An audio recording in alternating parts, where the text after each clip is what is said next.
ang dalawang kasapi ng isang armadong grupo habang naaresto naman ang isa pa matapos ang mainit na palitan ng putok na naganap nito lamang ikapito ng Hulyo taong kasalukuyan sa barangay Panagdapan, Raha, Buayan, Maguindanao del Sur.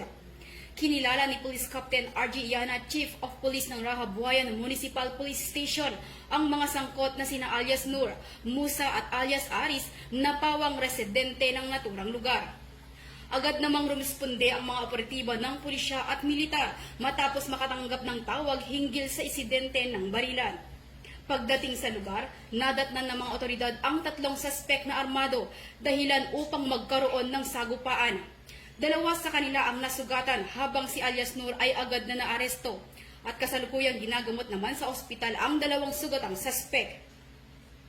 Ayon sa investigasyon, ang pinagmulan ng insidente ay isang rido o alitan ng pamilya. Na-recovered rin mula sa mga suspect ang tatlong armas na kinabibilangan ng isang unit na 7.62mm M14 rifle na may kasamang magazine at dalawang bala, isang unit ng caliber 45 pistol at isang improvised homemade 12-gauge shotgun. Patuloy ang sinasawang investigasyon ng kapulisan upang alamin ang buong detalye ng insidente at matukoy ang iba pang posibleng sangkot.